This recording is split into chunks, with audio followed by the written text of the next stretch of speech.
The first Intro to Art unit is Elements of Art.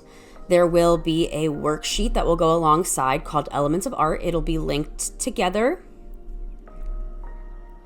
Okay, and this is the video that will go with the worksheet. This is the introduction to the unit, and I will go over what the elements of art are, the answers to the worksheet. It'll be in order. Make sure to fill out the worksheet as the video happens, and I'll go over the project. Let's get started. So, the elements of art. In this unit, we are going to use all elements of art to create an artwork, and we're going to understand how to use the elements of art in artwork. Here are a list of the elements of art. Now, without these elements, it is pretty much impossible to create an artwork. It's all the most basic things that we use to create art. And they're all things that you know, you've heard of. They're all very simple, but when you use them purposefully, they can make great art. Our first element is space. Space is the distance between, around, and within shapes, forms, colors, and lines. It can be positive or negative, and it includes the background, the foreground, and the middle ground. The most important part is it helps people or the viewer to understand the space within the work. So something I like to look at is the overlapping. How can you tell that this sphere back here is in the back? It's because the front ones are overlapping it. So this is farther back in space, whereas this is closer in space. Or if you were to look at these objects, if they were all the same size, say they're soccer balls, the ones that are closer are going to be larger, and the ones that are farther away are going to be a lot smaller, because when you look at things in the distance, they're smaller. And when you look at them close up, that same object is going to be much, much larger. So here is an example. This will be on your worksheets. Drawing a road that goes farther away. As you see here, you have the line of horizon that cuts across the middle. The line of horizon separates the sky from the land, and we see this road. One thing to note is that the road is triangle shaped. That's because it gets smaller as it goes in the distance. So you will be drawing a road that goes farther into the distance. You'll need your line of horizon, you will need a road, and you will need objects that go farther. So let's do a little sketch, shall we? Okay, let's grab a pen or a pencil, a marker if you don't already have one. Let's go with purple. Okay, so we want a road that goes farther into the distance. I'm going to start with a little box. You may already have one on your worksheet. Okay, and I'm going to draw a line of horizon that separates the sky from the ground. Now I want to draw a road, and remember, we don't want the road to be like this. Okay, this looks like you are looking at it from above. We're not looking at it from above. We want a road that is triangle shaped. And we want some objects that look like they're getting smaller as they go into the distance. It could be trees, it could be traffic signs. I'm gonna go with traffic signs. Let's go with this traffic sign. And now I'm gonna do another one that's smaller. Let's do another one that's smaller. Okay, let's do a little sunset in the back. I'm gonna do some mountains, why not? So something very simple, just like that. Now we are going to hop to the second element of art, which is color. Color is an element consisting of hues. There are many color schemes. We are going to focus on just 3.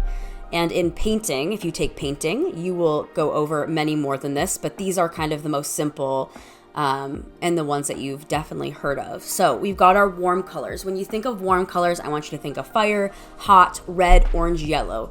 Think of the colors that might burn you. The cool colors would be the cold colors, the freezing colors, like blue, purple, and green. Green's a little bit unexpected because we think maybe spring, but think cold, green, blue, and purple. Okay, warm and cool colors. Then we have our complementary colors. Complementary colors are colors that are across from each other on the color wheel. They are directly across from each other, and they create a sort of tension.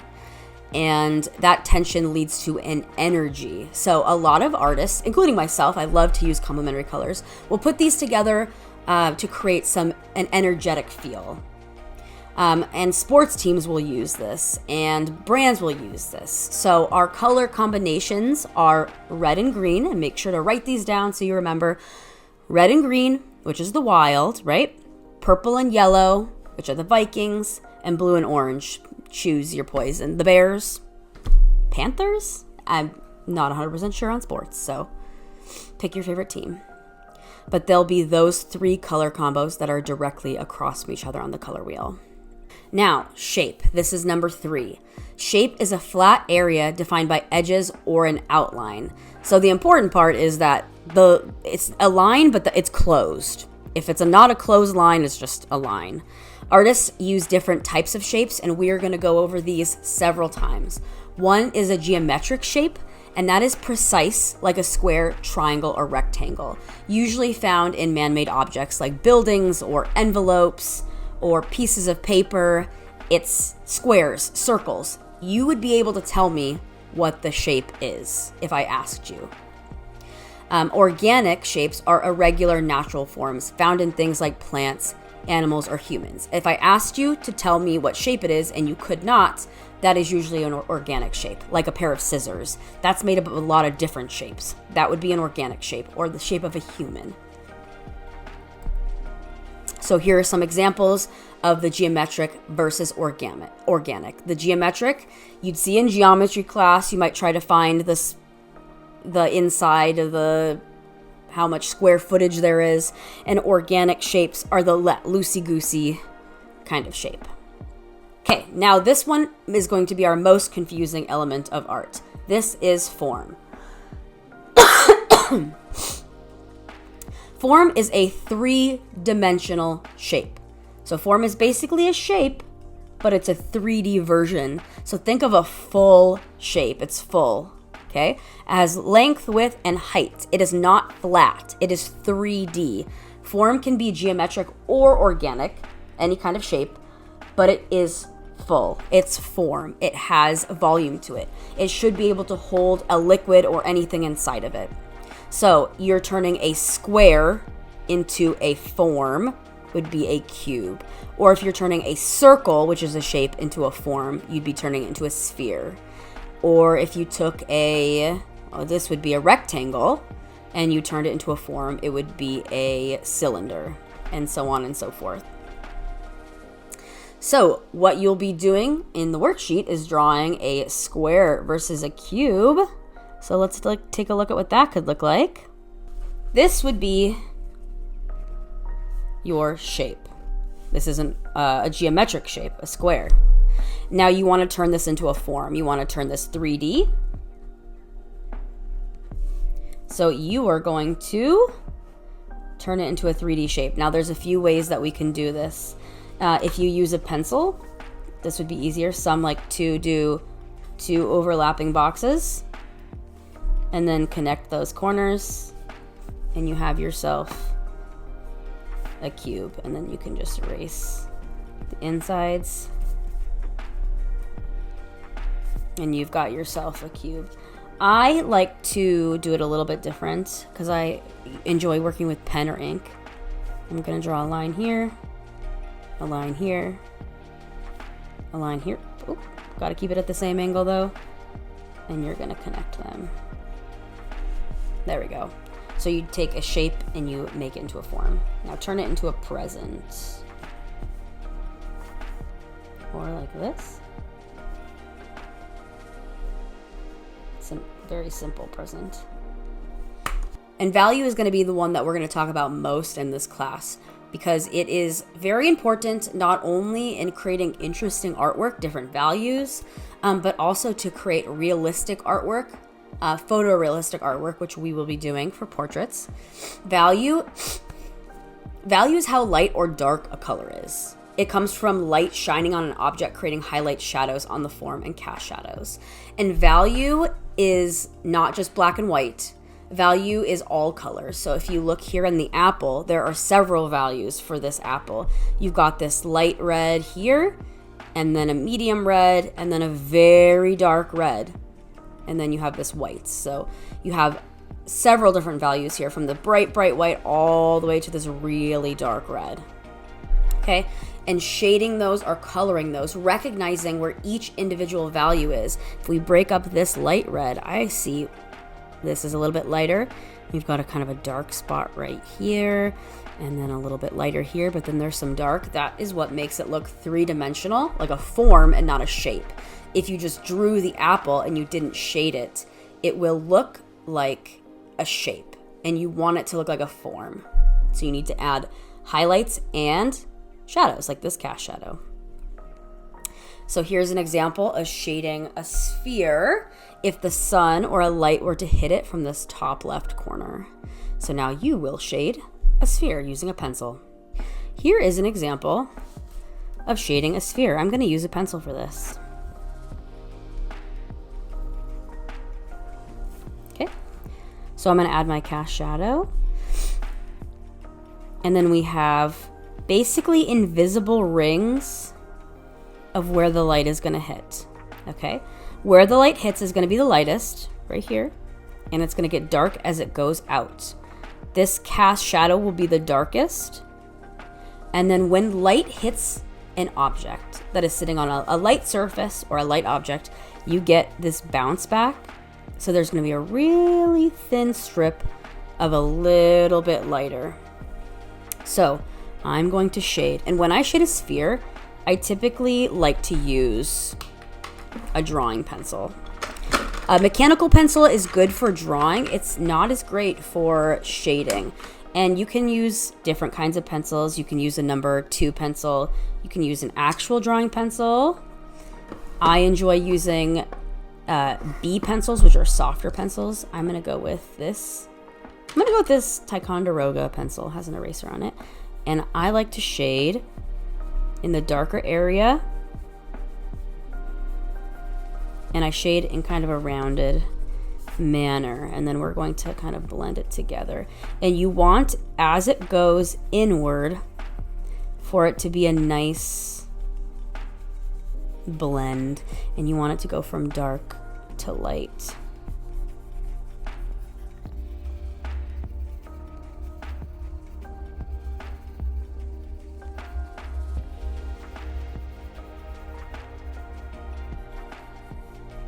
An important note for blending is keeping your lines close together. If you have lines kind of far apart, it makes it harder to get a good blend. So I'm going to blend out what I have right now, and we can adjust as we go. You can use a blending stump. I'm going to use my hand. Okay, it all kinds of gets a little bit muddy, so let's darken up the dark and lighten up the lighter part.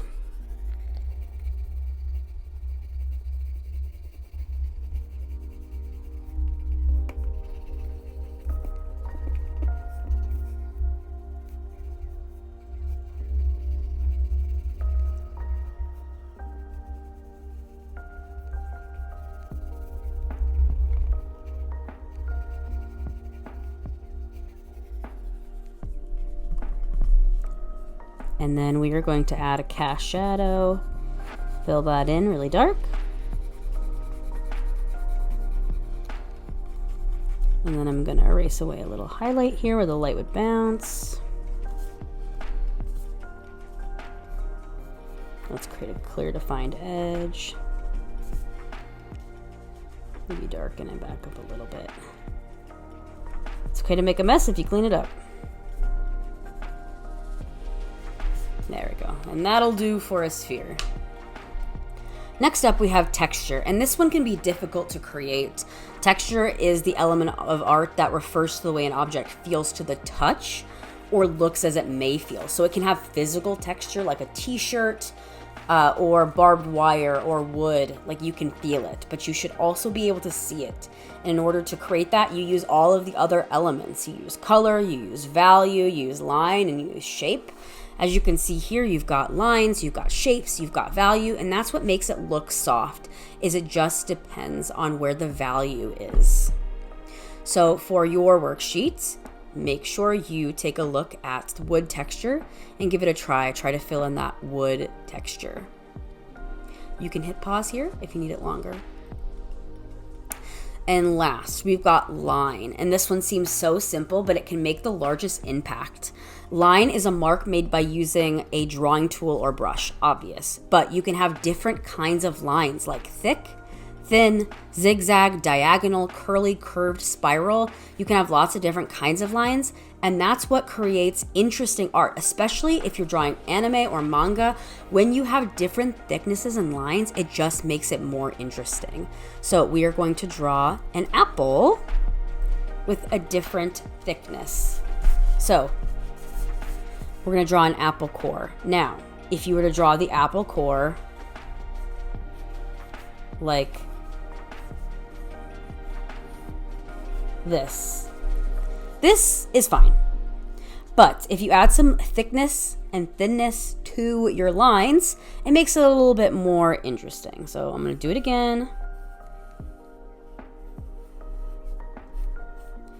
But I'm going to fill that in. And I'm going to be intentional about adding some thicker areas.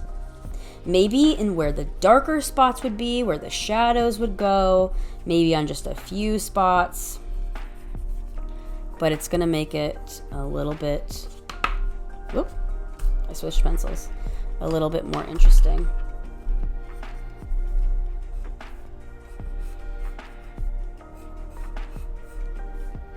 A simple thin line just kind of looks like a basic sketch.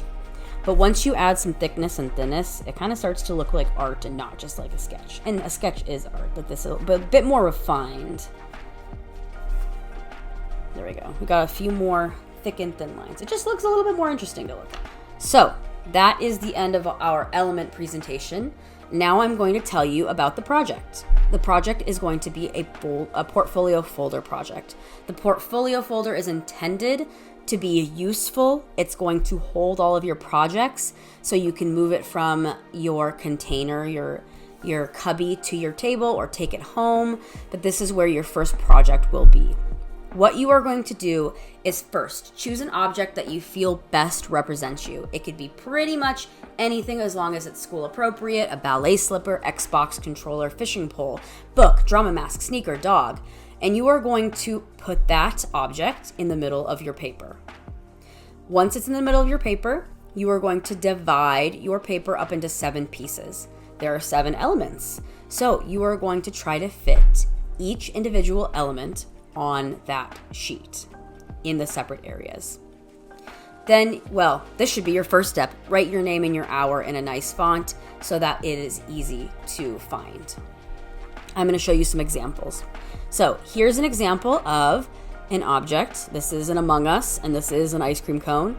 And each individual space, 1, 2, 3, 4, 5, 6, 7, 1, 2, 3, 4, 5, 6, 7, is filled with an element. So if you take a look, you can probably identify what's what. This is color, that's line, texture, value, shape, space. Yes. Okay, here's some examples done recently that were well done from the classroom. You can feel free to split up the object itself and include it in those individual element areas, or you can place it directly on top and not include it. So this has the individual elements worked into the tulips, and this one does not have it worked into the masks. And same with this. Okay, so this is what you'll be graded on for your portfolio. Craftsmanship. Can you take care of it so it doesn't get folded, squashed, crumpled?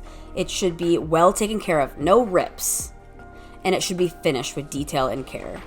Number 2 is using your class time consistently and staying focused. That is growth and focus. So were you productive?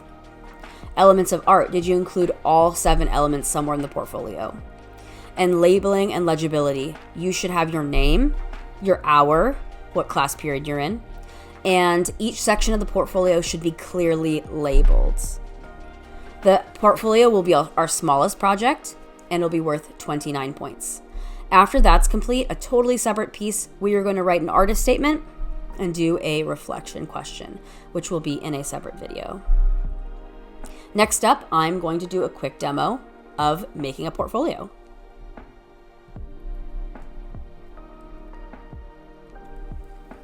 All right, here is our to-do for the portfolio. We need to add our name and hour, divide into 7, draw a shape, write the elements in the separate sections, and fill in each section using an element. I have listed how you can do that for each individual element.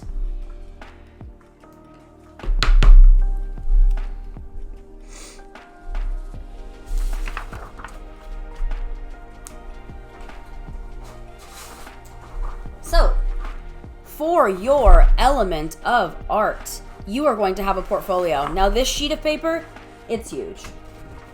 It's very big, and you are going to use it to fit all of your art. That's why it's big, so it can fit everything. But for the sake of making this video, I'm going to show you on a much smaller piece of paper how to do it. You are going to take your large sheet of paper, and you are going to fold it in half. So you'll take it the long way and fold it in half. Okay, and you'll do the same but with a large sheet of paper. Now we are going to staple the sides. We're basically making this an envelope that is open on top, or a folder that's open on top to keep your artwork in. So we're going to staple the sides. I don't have a stapler at home, so I'll use a little bit of tape, but you will staple the sides, and you need enough to make sure it doesn't close, about 4 on each side. Now do not staple the top because you're gonna have a hot pocket and not a folder. So I'm gonna tape this to keep it closed, but the idea is that the top is open and nothing else. Okay, and I'm gonna do an example portfolio. I'm gonna choose something to put in the middle that I really enjoy. I do love to hike, so I'm gonna do a hiking boot. Just a very simple hiking boot, and it's okay to use a reference image. You can use your Chromebook to find a reference image. It's sometimes hard to draw straight out of your imagination, especially if you forget what a hiking boot looks like. It's been a long time. So I'm gonna draw a shape directly in the middle of a boot.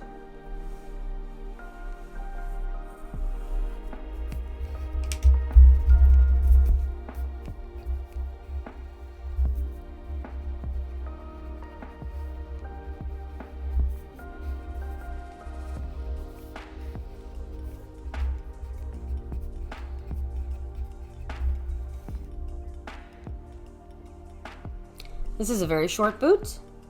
That's okay. I'm going to now divide this into 7 sections and fill each individual section with an element.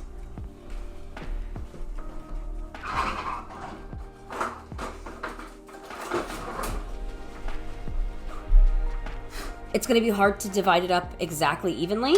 That's okay. And I am going to divide it up on top. I'm going to include the boot in all of the elements.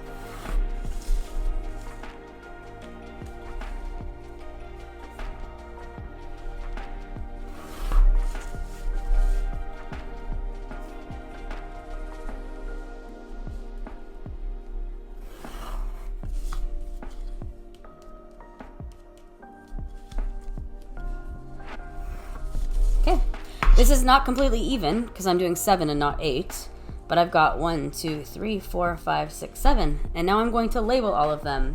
And this is my biggest section, so I'm going to try to figure out what I want to do with this first. Let's figure out what are all of our elements. I'm going to do line down here. I'm going to do space here. I'm going to do color. I'm going to do shape. I'm going to do form. I'm going to do texture here, which leaves us with value. Now I'm going to fill in each of my sections. I don't want to forget my name. Oh, I almost spelled my own name wrong. and then hour, whatever hour you are. Okay, and let's fill this in.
And that is my final product. We have shape, and we have some different triangle shapes. Form, we've got this 3D sun. Value, a light to dark with the yellow sun. Texture, some ground, gravel, rocks, broken earth, and a little bit of shine on the boot and some texture in the boot. Line, just a fun line, kind of looks like a topographical map. Space, this is directly in front of this picture, but also we've got some layering with the mountains and this path going to the back. We've got color. I used only cool colors in this section. And that is all. Those are the 7 pieces.